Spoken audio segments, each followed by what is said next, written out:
Everyone. Wow, this is so much fun. We'd hoped to do this before a live audience. Instead, we have one reporter and Patrick, our tech person. But this is Lightning Strike, the new Cork O'Connor. Actually, it's a prequel to the Cork O'Connor series by William Kent Krueger. We're so pleased to see you. Oh, I'm so pleased to be here, even under the unfortunate circumstances. Well, I was so hoping up until just, a very short while ago that we could do it in front of an audience. The damn Delta variant. yes. Well, we'll just have to make the best of it. Okay. And I like talking with you, even if it's just with you. This is always a pleasure. thank you, Mr. Krueger. We've actually been doing this since Iron Lake, your very first book. We've not missed a single book. It's so long ago, Barbara, I can't recall it. Oh, it's a lot of books ago. It's a lot Right. of books ago. Well, you published Iron Lake the same year that Steve Hamilton published his first book. And, it's been wonderful because both of you have continued to bring their books to the Poison Pen and the Poison Pen audience. So what I wanted to do, because we had so many conversations, I want to introduce some new material tonight. I'm going to show you for the camera. This is the New York Times book review. And there is, you'll recognize from the artist's sketch, without the cap. There is this wonderful interview with William Kent Krueger. It's a feature that the New York Times Book Review runs called By the Book, and it's a real honor to be an author included in it. So what was your reaction when they said, I assume they emailed you or called you and said they wanted to do this piece? Yeah, I got a call from my publisher and I went, woohoo! I mean, who wouldn't? It was a complete surprise and a huge honor and a tremendous responsibility. I mean, it's going to be in the New York Times. You better say something that's really memorable. In other words, you didn't want to sound like a complete ass when you responded. Right? Like I usually do. No, you don't. But I really did. So I've learned some things about you I never knew before. For example, Kent doesn't read in bed. I didn't think there was a living person who didn't read in bed, but you are the exception. When do you read?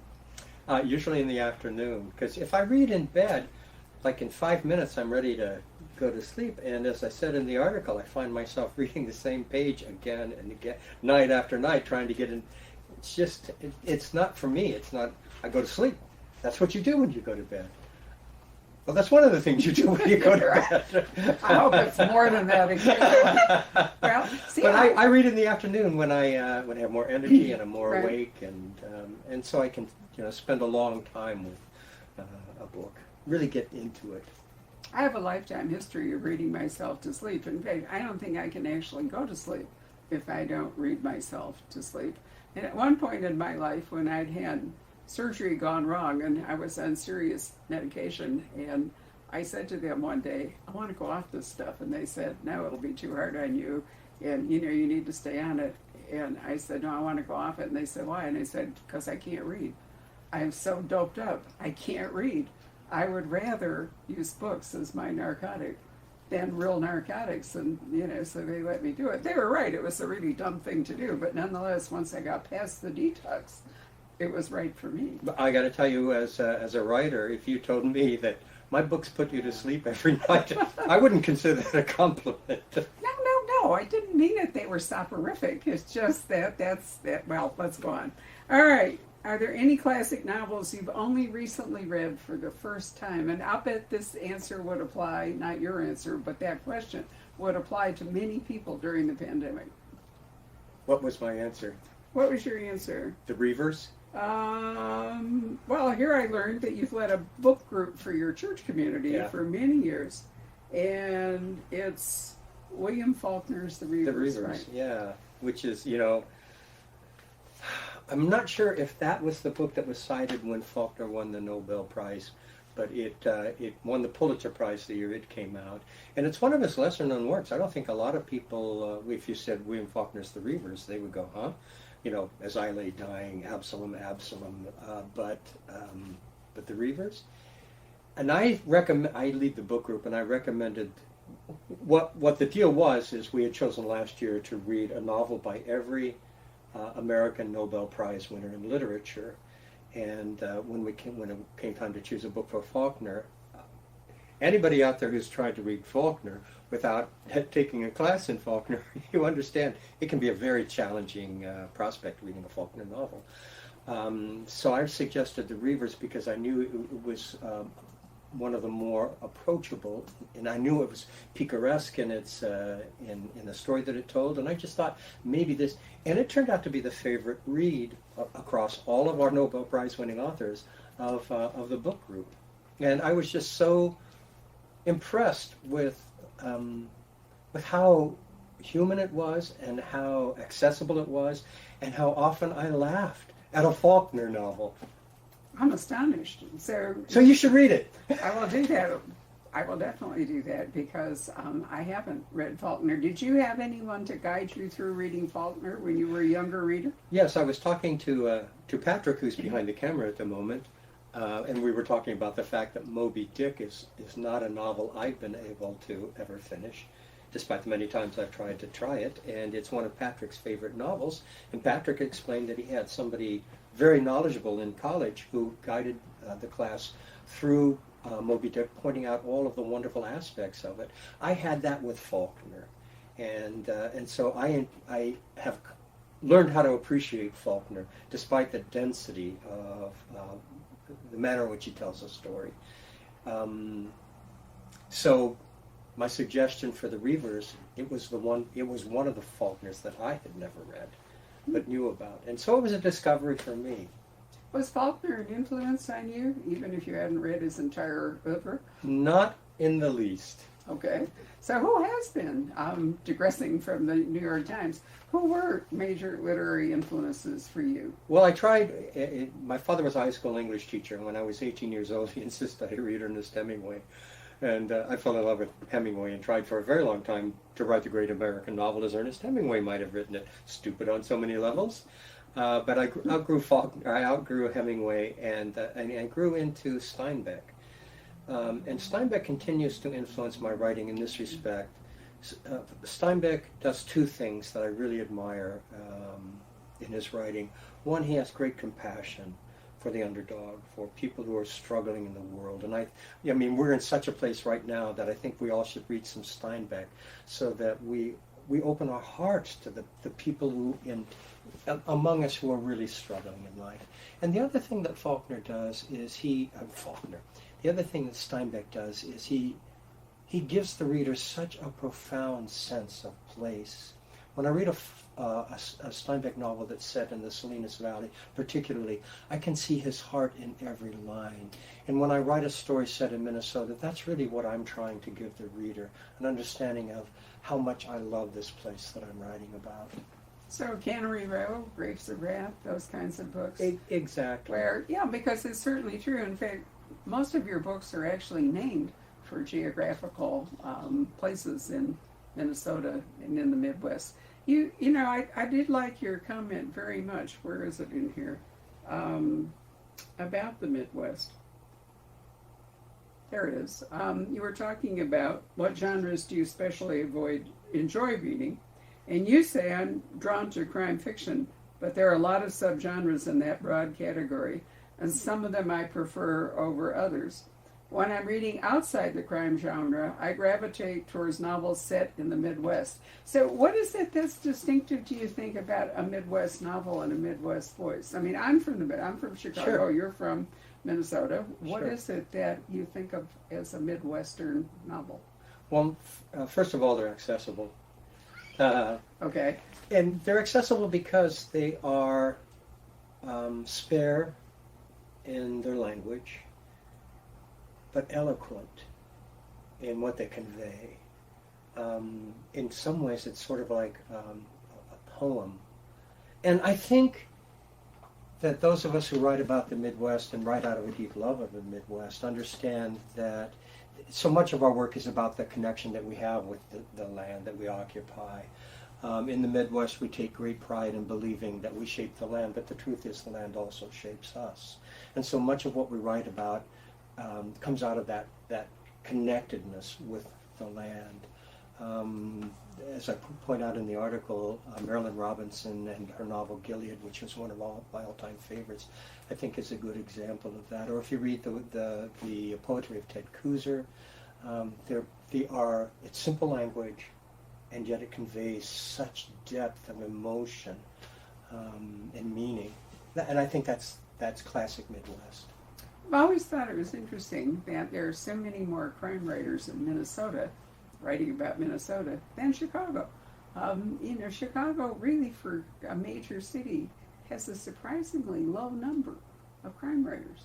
I think there are probably more than you know. Maybe more have come up. Yeah, they often fly under the radar, I think. I don't think that they are well enough known. But there are lots of, because I belong to the Midwest chapter of Mystery Writers of America. So I know a lot of work that are being out. Well, you've got Libby Fisher-Hellman. Okay. Back in the old days, you have, oh gosh, now you put me on the block and my brain is frozen. I can do Sarah Paretsky, I can do Michael Harvey, who I think is a wonderful writer. He doesn't write that often, but I think his books are just amazing. But then I kind of stall. Well, I think if you're looking at Minnesota, and particularly the Twin Cities, the fact that we have so many fine crime writers there is simply a function of the fact that we have so many fine writers there, which is a function of the fact that we have so many fine artists in every medium working in the Twin Cities. Minnesota, a long time ago, chose to support the arts. Right. And so we have lots of grants, lots of ways in which, as a people and as a government, we support the arts. And people gravitate there because of that. There's an incredibly creative atmosphere in the Twin Cities because of that. So the fact that we have lots of people who write fine crime novels is a result of all of this other support for the arts that the people of Minnesota give us. That's a really nice tribute to your state. I love Minnesota. Yes, I know you do, and how it functions. Okay, so here's the obvious question. Who's your favorite fictional detective, and who is the best villain? Oh, well, that was a piece of cake. Yeah. Yeah, I mean, Sherlock Holmes is so classic. He is so classic. And as I said in the article, is there a more mysterious and nefarious villain than Moriarty?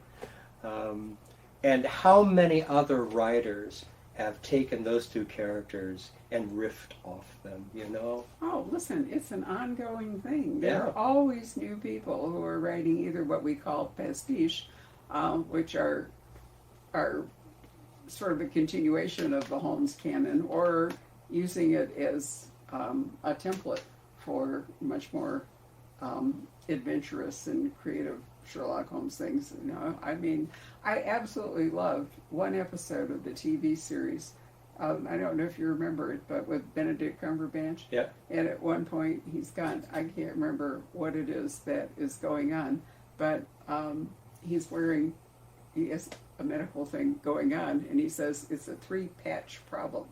And only if you know Holmes would you recognize, that this is a wonderful variant on a 3-pipe problem. Oh. And, I mean, you have to really... Over my head. I missed it. No, it was, I mean, that's the one thing that really sticks in my mind from the Benedict Cumberbatch Sherlock Holmes is that glorious moment where it's a 3-patch, I think it's their nicotine patches, I think he's trying to quiz, but anyway, it's a 3-patch problem, and I thought, so... you can appreciate Holmes without ever knowing why that was funny, but if you read it and all, then you understand why it is funny. So, Conan Doyle occupies kind of a special place for me, as I have told audiences many times. Those of you watching, you may have heard this before, but I really was turned on as a reader when I was 12 years old, for reasons I won't go into, by a librarian. And so here's the story. I was a Boy Scout, wanted to get my reading merit badge. I had to volunteer at the library to get the merit badge. Went to the library to do my duty. They put me to work date stamping the returned books. That's what I did for about an hour. And then the librarian walks my way and asks me a very librarian-esque question. She said, "Kent, what do you like to read?" Well, the truth is I like to read comic books at that point, but I didn't want to tell her that. So I told her the truth anyway, and she said to me, "Have you ever read the Count of Monte Cristo?" So she turned me on to Dumas, and when I read everything that our library had by Dumas, I asked her, what should I read next? And the next guy she recommended to me was Arthur Conan Doyle. Oh. And I fell in love with Sherlock Holmes, and then it was H.G. Wells, and it was Jules Verne, and it was Jack London, and Robert Louis Stevenson. So these are the guys that really first turned me on to understanding the true power of a great story as, a 12-year-old kid. And Conan Doyle was right there in the mix. Well, you certainly do understand the power of a great story, and how wonderful that at such a formative age, when that kind of stuff really influences you and sticks with you, that you had somebody to guide you to those particular books. So I have one more thing to ask you before we turn to Lightning Strike, because I particularly like this. This is a question. These are sort of standard questions for this article that they do in the Times. You're organizing a literary dinner party. Which 3 writers do you invite? You've already named 2, Hemingway and Faulkner, but I love your third answer.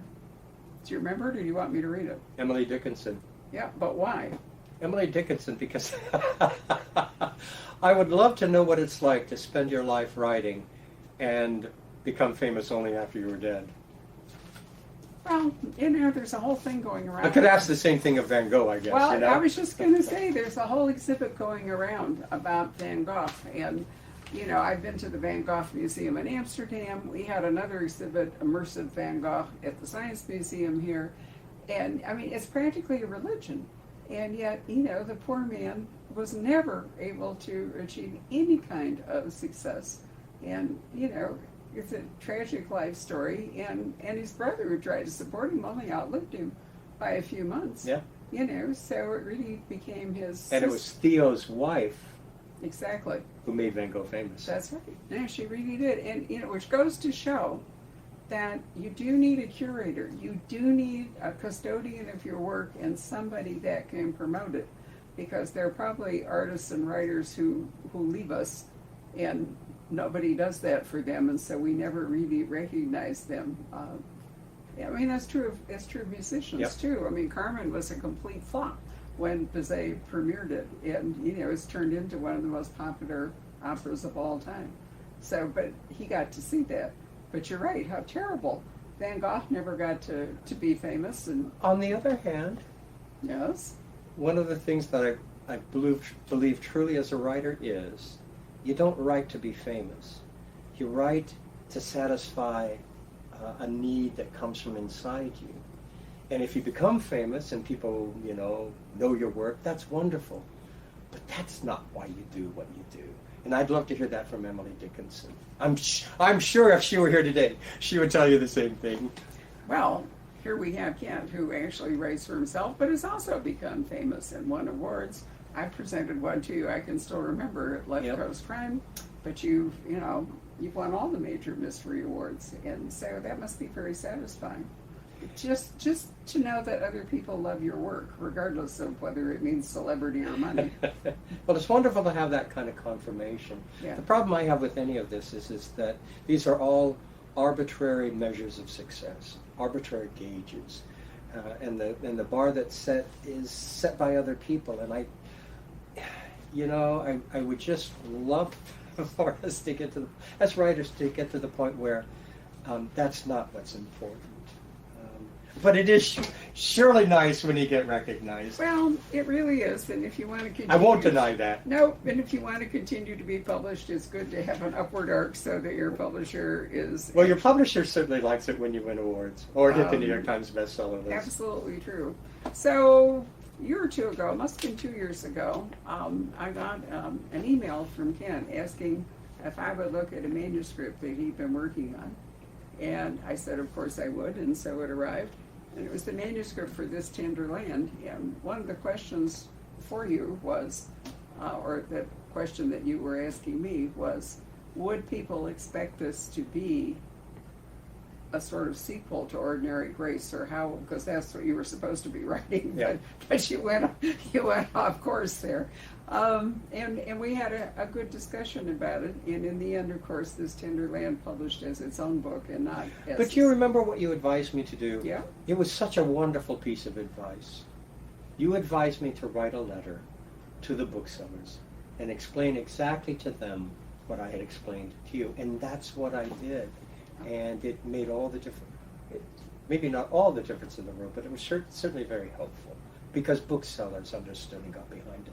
They did, and I think it's important to, if people had a set of expectations and then you're giving them a different book, story, whatever it is, it's good to kind of explain it. But I brought that up because I do think that those two books have had a huge influence on Lightning Strike, both in your wanting to write it and the way you wrote it, because this again is really a novel about a father and his son.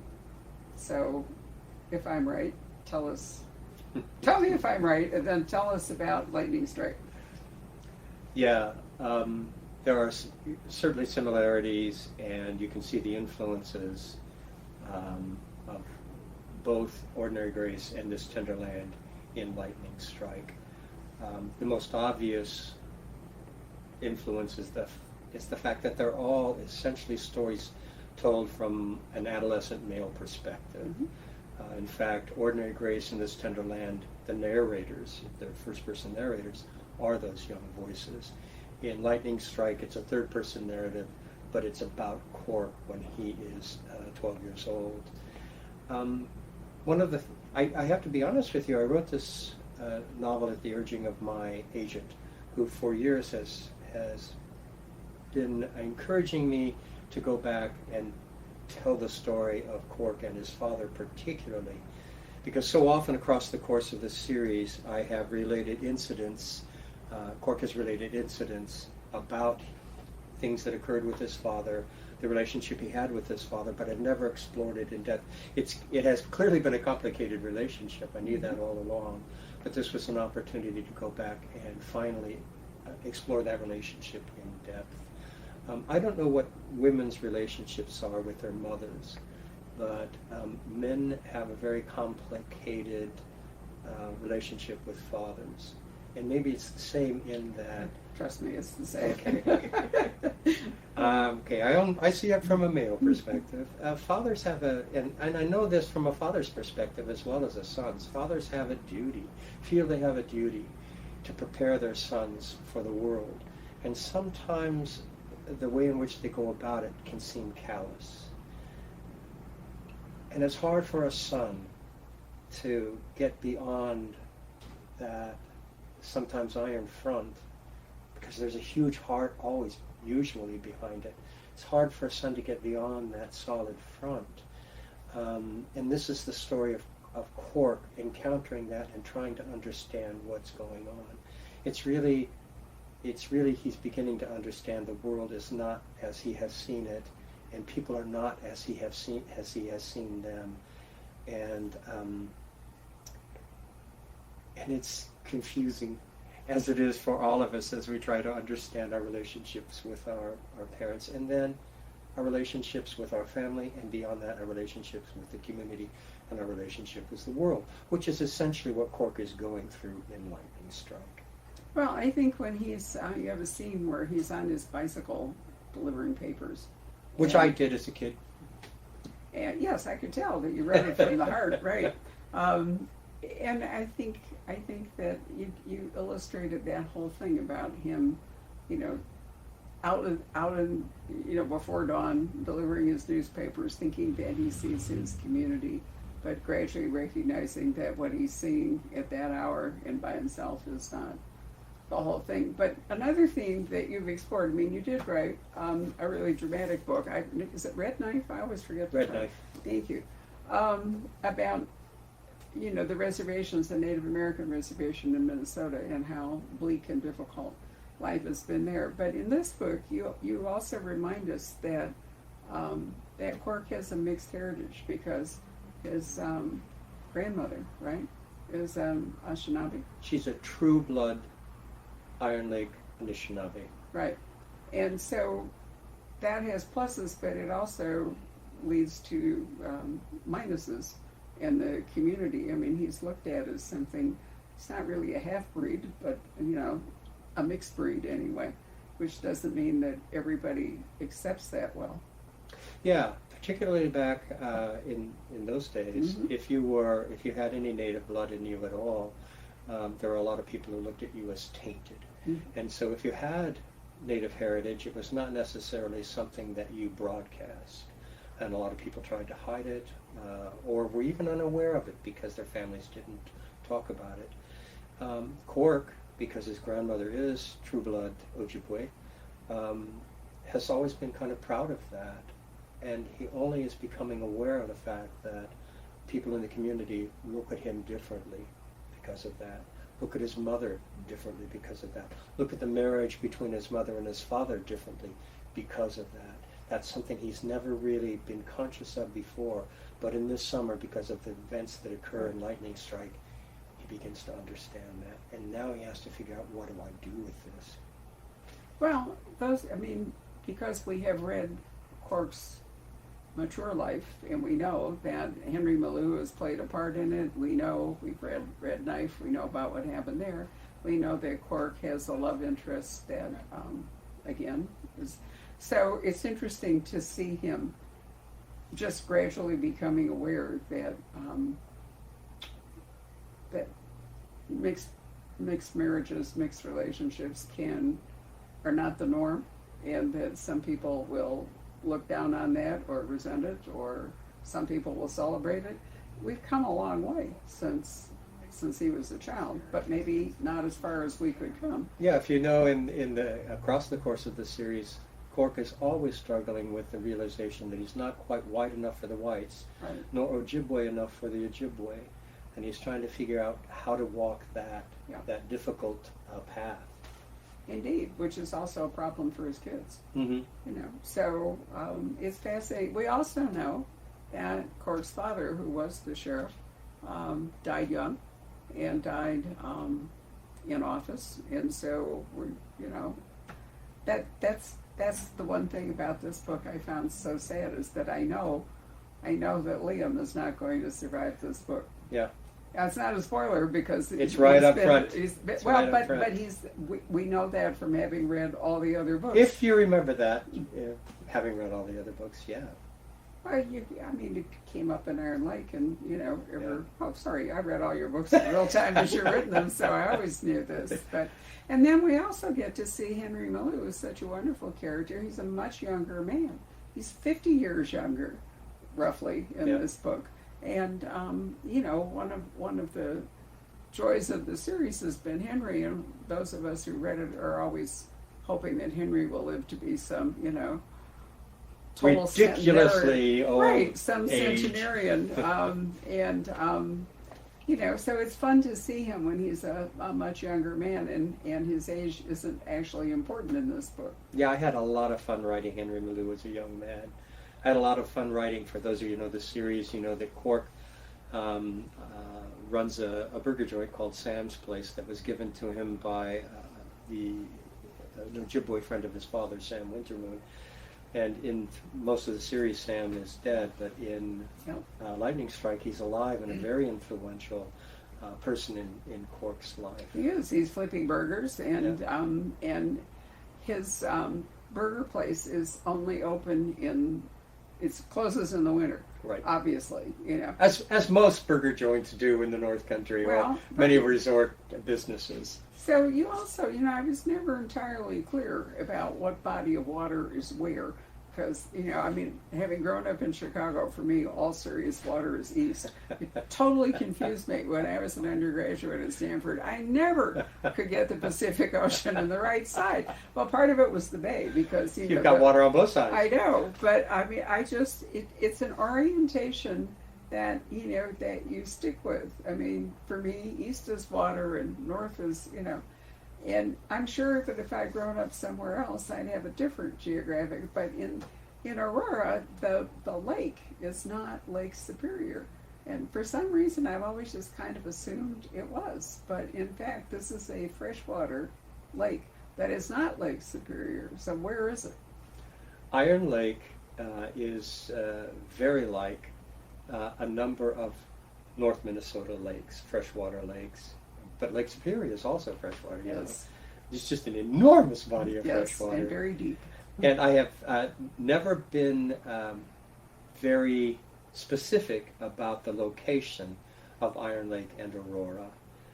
nor really the whole outline of Iron Lake, because I play with geography a lot in my stories, and so I never want to be tied to a geographic reality for the reader that is going to bite me in the ass at some point. Wait a minute, in book 3 you said this. Right. So I'm always a little vague about that. But what I try to do is give a sense of the kind of lake that exists in the North Country of Minnesota, so that anybody who's been up there understands how clear that water is, how cold that water is, what that water looks like when the moon is shining on it, what we call an aqualoon is coming across it, or in the sun when it's all diamonds, you know. That's what I try to give a sense of.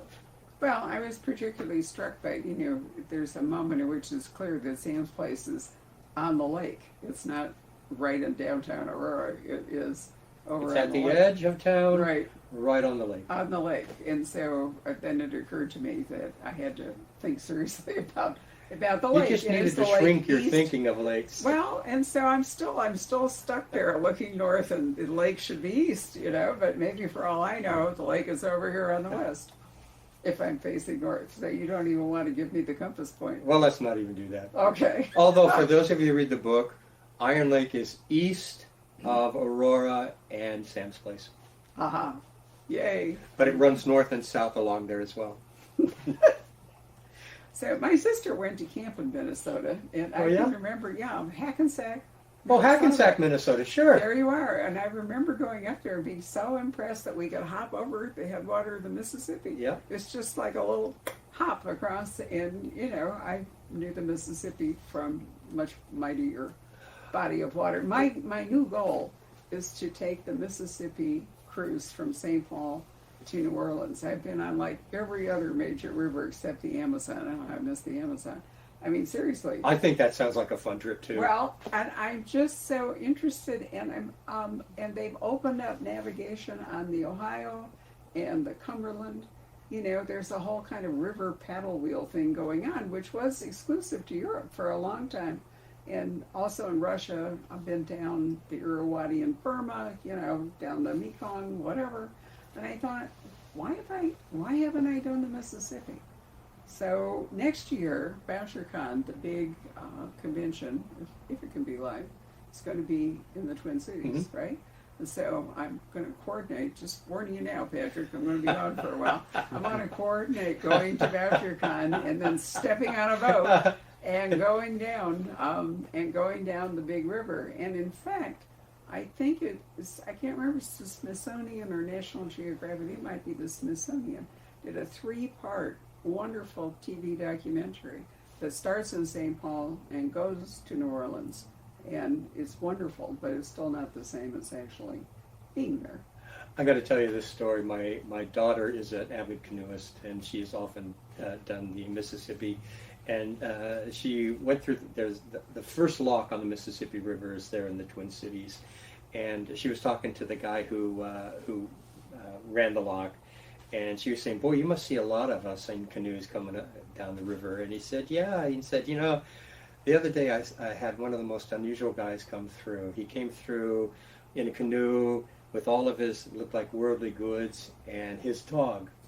And I asked him where he was going. He said, I'm going all the way down to New Orleans. And the guy said, how long is that going to take you? And the guy in the canoe said, who the hell cares? Wonderful. Yeah, What a great exactly. answer. Well, unfortunately, if I'm taking paddle boat, You care. I don't get to screw around She'll with come it. back someday, Patrick. Right, don't get to screw around with it. You know what I miss the most about the Midwest is the fall. Yeah. I mean, really, October is the month. If you grew up in the Midwest, it is the most beautiful month. You know, it's not yet winter and gray and muddy and all the rest of it, and summer, because summer could be amazingly hot and humid.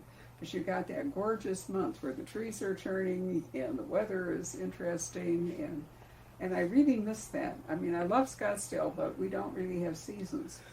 One of the things that I've always tried to do with the Cork O'Connor series is try to set the stories in different Right. seasons.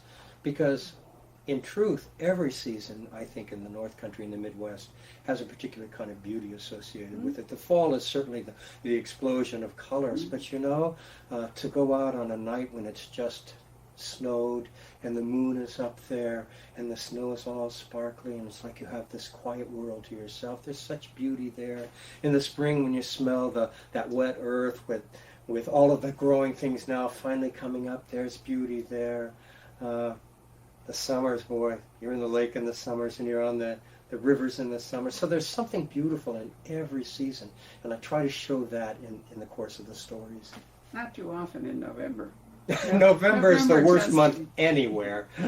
Often followed by March, but you know, it's those transitional seasons where it's gray Yeah. and it's and there's nothing on the trees and nothing is growing and it's just, you know, kind of bleak. But nonetheless, I'm excited at the thought of going down the Mississippi. Oh, you're going to have a in the ball, fall, I'm sure. which Yeah. will be wonderful. Is Rob going with you? Yeah. Okay, Yeah, good. yeah, we're going to do that.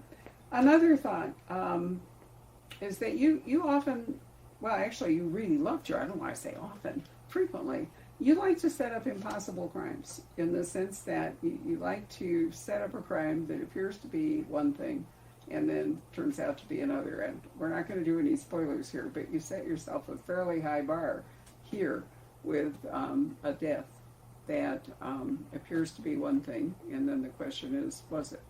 And, you know, you seem to delight in that. I mean, you know, remember the book, well, of course you remember, where Quirk's wife disappears and all. That was a really testing book for all of us. It's hard to read it. Was it hard to write it? You know, Can't remember. It was no, so I long do ago. remember. I wish I could say it was hard to write. Oh.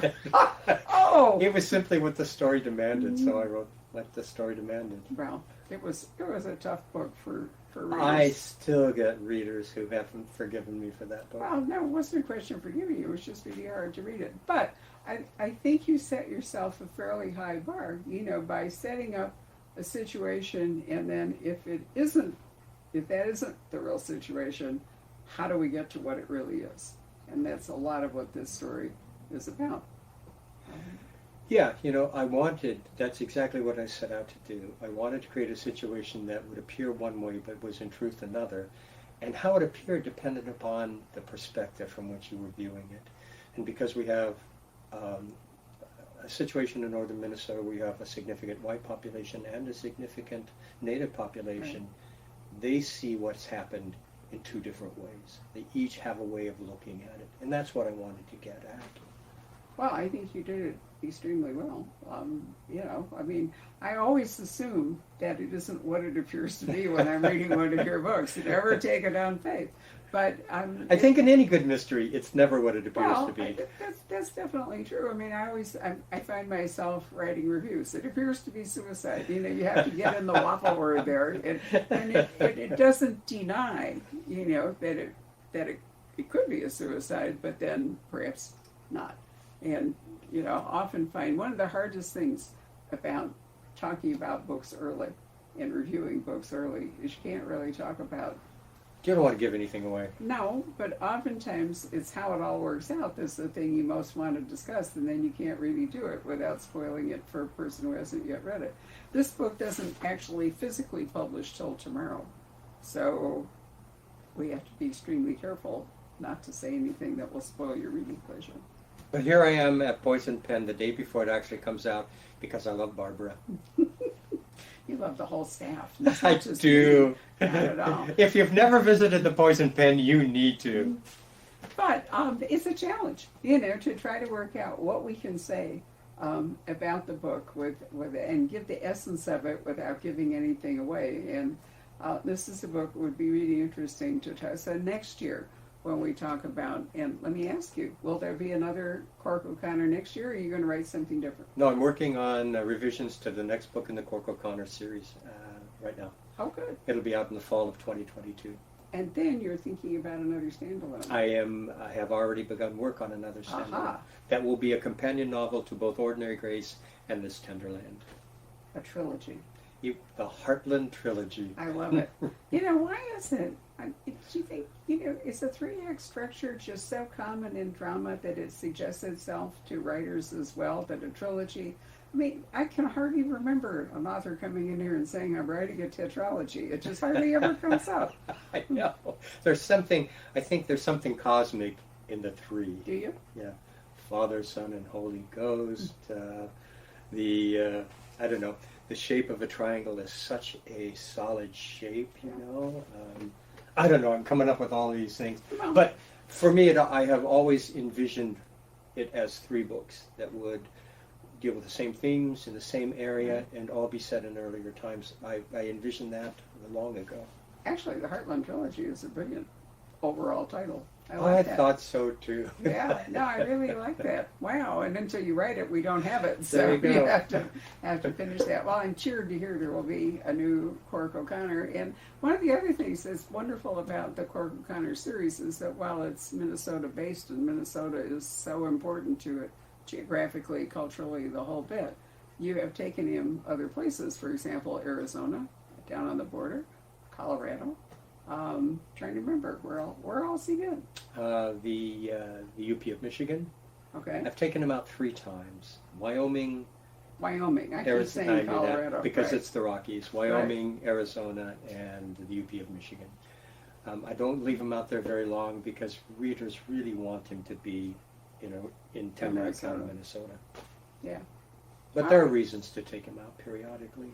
Well, yeah, I think the story, can lead you to occasionally go. And now that he's not a formal lawman, but doing other stuff, he has more freedom. It's the same reason John Sanford made Lucas a U.S. Marshal. Yeah. So he didn't have to be in the Twin Cities, and then he didn't have to be in the Minnesota investigative, what's it called? The Bureau of Criminal Apprehension. Thank you. And then now can go anywhere. Yeah. So he's been hanging out in Louisiana and Florida and the whole bit. So, but I think it's also because John is not living in Minnesota anymore. And Well, gets harder to write about it. one of the elements I think that readers expect in a Cork O'Connor novel is the evocation of the Great North Woods. For a lot of readers, it's an exotic locale, and they appreciate being taken there, and I like taking them there. Well, you do. Boundary Waters, I've always thought is that the third one? That was the second. Second, okay. After Iron Lake, it's Boundary Waters. And anyway, it was an area of the United States I'm not familiar with. Yeah. And a reminder that Minnesota is a border state. So, here in Arizona, we're always looking south. But if you're in Minnesota, you're up until recently was it was the longest, I think, open border in the world. And I hope we've gone back to it. Yeah, I hope we get there again. Me too. Patrick, do we have questions from the audience? Yeah, we do. There are a number of questions about how should a new reader approach your work. Should they read them in order, or is it really that necessary? And that's inspired quite a discussion among your fans here. Sure. Whenever I'm asked that question, my response is simply this. When you write a long-running series, you have to be aware that a reader might come to your work in the 12th or the 13th or the 14th novel. So every story has to be able to stand alone. It has to be satisfying within the covers of that book. It can't rely on a reader's knowledge of the history of all of the characters. However, because the Cork O'Connor series spans 15 years in the lives of the characters, it's a much richer experience in my series if you begin with the first novel, Iron Lake, and follow them in order, because you're going to see all of the growth, the development, the aging of all of the important characters in the story across time. It's just a much richer experience. For anybody who hasn't read my work, I honestly suggest beginning with Lightning Strike. I think it's a perfect introduction to the elements that you're going to find in every Cork O'Connor novel, many of the same characters you're going to find in a Cork O'Connor novel. And if you appreciate what I've done here, then I do encourage you to go to Iron Lake and begin and work through the series in order. Again, just a much richer experience. I'm handicapped in these discussions because I read Kent in real time from Iron Lake forward, so it's hard for me, not to say that that's the best way to do it. But you're absolutely right. A prequel is, in fact, a good place to start. Although there are some things revealed in a prequel that might surprise you if you hadn't read the other books first. Maybe. Maybe, right. Okay, this is an interesting question. Betty asks, let's see here. Have you ever discussed the American Indian culture and issues around indigenous peoples with Louise Erdrich? Have you met her? Oh, sure, I know Louise. And no, we haven't sat down and had a significant discussion. And mostly it's because I'm intimidated by Louise. Louise is, in fact, Ojibwe. She's a Anishinaabe. And if you want an authentic story, an authentic voice from the Anishinaabe perspective, you should be reading Louise Erdrich. If you want the white perspective of the Ojibwe culture, trying to be as sensitive as I can to the issues involving the Ojibwe, then I'm okay. But Louise is the real deal, and she's such a fine writer as well. You know, I never asked you, why did you decide to incorporate the Ojibwe into the series? Tony Hillerman. So I tried, I told you, I tried for a very long time to write the great American novel as Ernest Hemingway had written it, and then I went through a midlife crisis in my 40s and thought that, oh, with the great American novel, I want to write something somebody might actually want to read. I looked around me to see what people read. Everybody reads mysteries. And so I decided I was going to write a mystery. Here's a confession coming from a mystery writer. Before I began to write them, I didn't read mysteries. Yeah, I know my high school English teacher father convinced me that mysteries were the poor stepchildren of literature, so I didn't even read the Hardy Boys or Nancy Drew when I was growing up, so I had a lot to learn. And one of the first guys I stumbled across when I started to read mysteries was Tony Hillerman, who just did this amazing work with the culture of the Navajo in his stories, and I thought, well, nobody's doing that in Minnesota with the Ojibwe. Maybe that's what I ought to do. So it was kind of a mercenary decision.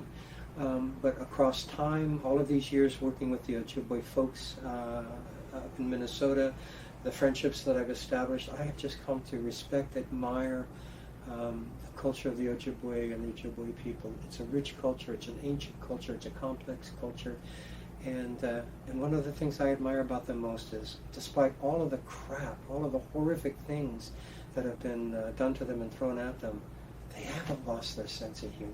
They're funny people. Really? Yeah. Speaking of, it just occurred to me a great band name, the Wendigo Girls. Was that ever? No, nobody suggested that to me before, but I think I'm going to use that at some point. Thank you, Patrick. Wendigo Girls, yeah. Let's see. Jill asks, what other Minnesota writers do you like to read, and are there any, up and coming or unknown ones that you'd like to recommend? You can think of. Well, I'm reading an ARC by one of my good friends and really a fine writer in Minnesota, a guy named Matt Goldman. Do you know Matt's work? Oh, Matt's been here for all his books. Okay, Matt. Are you kidding? His first book was so brilliant. His first book, The Crime Scene, you go to it and you discover that the perp has opened a vacuum cleaner bag and completely dusted the crime scene with the residue of the, just a brilliant end play around forensics, and he's a very funny guy too. But and he writes dialogue. I wish I could write the dialogue he writes, because he came out of writing for Seinfeld and Ellen. But I'm reading his a novel that's a standalone, Carolina Moonset, and it's just a wonderful story. So Matt Goldman, I recommend. Brian Freeman, great thriller writer. Ellen Hart, who has been writing Minnesota novels forever. Who else? Kerry Griffiths, who's new on the scene. He has a new book out called Wolf Kill. It is the coldest Minnesota book I have ever read. It's wonderful in how it evokes a true Minnesota winter. Let's see, who else? I could just... Mindy Mejia, beautiful thriller writer. Just stunning. I'm glad you mentioned Brian Freeman, because I didn't think that his series set in Duluth is as well known as it could be. He's a wonderful writer. Now he's writing Ludlam, but he's doing some other things as well, and he's very prolific, but just a terrific writer. I agree. I'm really glad you brought him up. I agree. So there are a few. Yeah. Has there been any television or film interest in your work so far, or do you have any news in that regard? Well, I've been dealing with Hollywood since my first novel came out. Have you ever seen my work on the big screen yet? It's don't get your hopes up. There is currently a screenplay being written for a multi-episode series for Ordinary Grace. We have had significant interest from a director of note for This Tender Land, but I can't say any more about that. I've been in a number of meetings with producers who've wanted to turn the Cork O'Connor series into a television series. I don't know if that'll ever happen. Do you know So, what may yeah. help you? What may help you is CJ, because I just talked to CJ Boggs. He's in Calgary, or was in Calgary last week, watching a filming of Joe Pickett. And, you know, there are a number of commonalities there. Wyoming, not Minnesota, you know, a character similar, you know, many of the same issues, many of the same things. And if that's successful, it may encourage them to pick up another series. Yeah, we'll see. We'll see. You know. If my work makes it to the screen, that's okay. I'm more worried about how it's translated. Yeah. Are they going to do a good job of it? And if I don't believe they're going to do a good job of it, I don't want it done. You could be Sir Grafton. There we go. I loved her integrity. Me too. And she stuck with it right to the end. Yeah, good for her. How do your books do around the world? I'm sure they've been translated into lots of different languages. Yeah, lots of different languages, and they have been a number of different kinds of receptions. The French probably love your Yeah. books. What was that? The French, do they love them? You know, I haven't been invited there to receive the grand prize of Really? Because But they I do love okay. the American West. I do okay in Europe. Japan has always been a big market for me. But yeah, I'm out there in more than 24 languages. I don't really track those sales probably as well as I ought to. And always the thing that I wonder about is how good is the translation? I hear from my translators often saying, "Oh, I just translated this novel of yours and I loved it. I had my Japanese translator once say, 'You are a genius.' I love that translator." So I don't know. Unless you learn Japanese, you're Yeah, never going to exactly. be really, you know, Exactly. up to date on the entire thing. Translation is a tremendous art, and you know the British Crime Writers Association gives an award to the translator, which I think is Yeah. really an important thing, because it does make a gigantic difference who translates from one language to another, how well they do it. I wonder how they are able to judge how well that translation has I been don't done. know. Yeah. Was that it? Well, one question I always like to bring up, your habit of writing out in coffee shops and Uh-huh. places like that. Uh-huh. Because maybe some people haven't heard that story. Are you still able to do that, or? Yeah, for those of you who don't know what the story is all about, for the last 40 years or so, probably longer than that, I've done all my writing in coffee shops.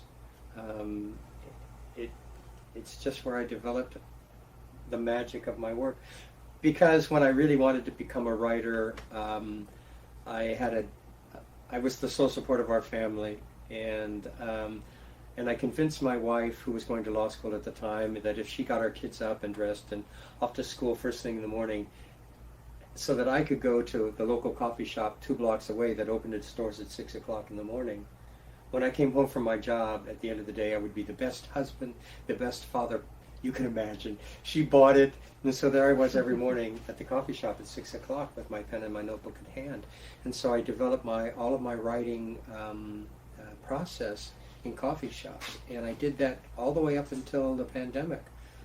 Made us shelter in place. I still write every morning, 7 days a week. I get up at 6 o'clock, as I always have. But I've exchanged the kitchen counter for the coffee shop, and I'm married to the world's most wonderful woman. She has promised to stay in bed every morning until I finished with my writing. So that's what I've been doing. As soon as I feel like it's safe again to return to the coffee shop, I'll go back to the coffee shop, because I always loved that. Have there been a series of different ones that you've gone to? Yeah, the coffee shop I wrote in for more than a quarter of a century closed its doors.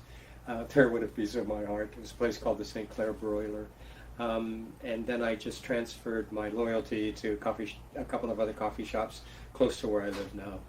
So do you write by hand in notebooks? I used to. My first 8 or 9 novels were all written And longhand. now you're, a lifetime? Yeah, if you write longhand, there's that step that involves transcribing. And I was falling behind deadline on one of my novels, and I thought, gosh, if I could just do it directly to the computer, I could, save some time. But that was like monkeying with the magic. Yeah. And I was really concerned about it. But I thought I'd give it a try, and It works. So that's how I do it now. I type directly to the laptop. But you know, when I began writing in coffee shops, we didn't have laptops. Right. It was all longhand in notebooks.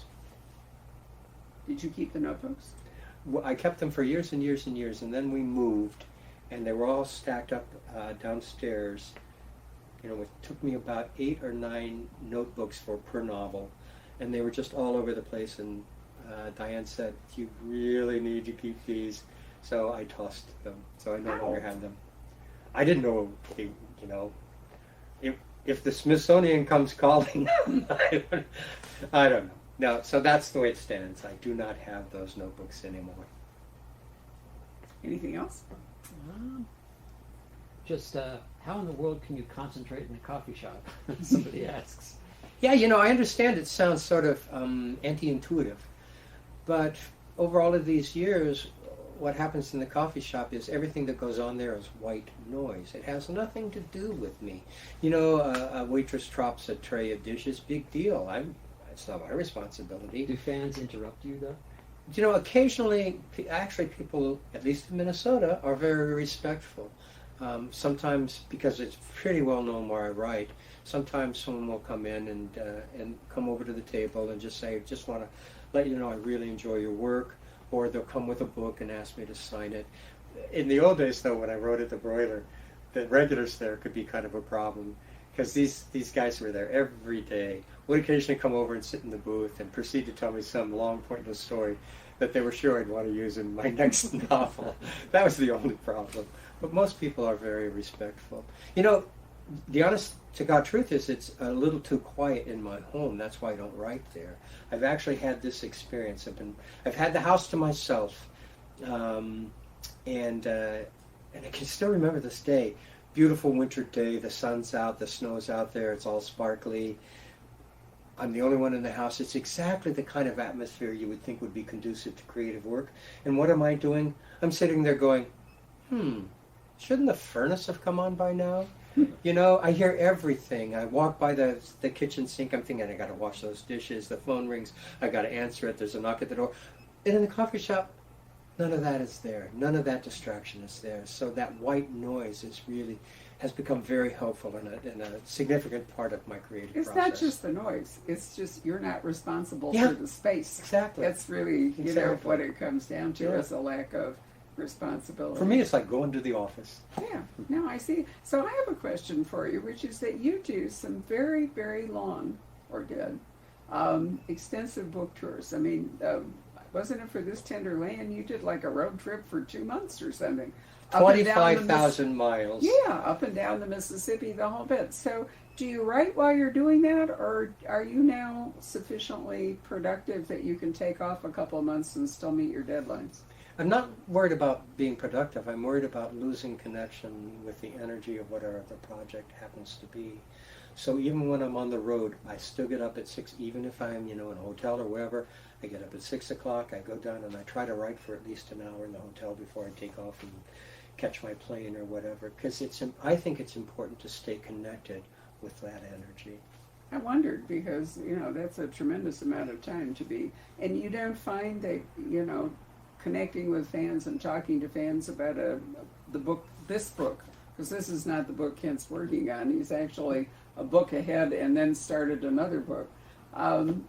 Do you find that interrupts your concentration in the work in progress when you have to keep stopping and talking about a book you've already completed? No, it hasn't been a problem for me because the book I've completed and talking about is yesterday's news to me. I've moved on. Right, no, I know you have, whereas Yeah. we're all just coming into the picture. He's already exited, gone in another direction. Well, this has been, Barbara, this has been a delight. it's always so much fun to talk to Kent. I'm glad the New York Times gave us some new material. We're going to have to come up with some other for next time, but we've not only done your books, but we've had intervening events. Yeah, I've dropped into the store occasionally to help with an interview with somebody, give you a little bit of a break, which I've always enjoyed. Which has been wonderful, and we've done a couple of fundraisers Mhm. for the American Association of University Women and we've had a couple of parties just for the hell of it, Yep. and so it's been great. And in fact, as a rule, you spend some time in Arizona in the spring, Usually every spring we spend some time in Sedona. which Yep. is gorgeous. It's gorgeous, and we're both, my wife and I, hike, and I'm not sure there's a better place to hike than the Red Rocks of Sedona.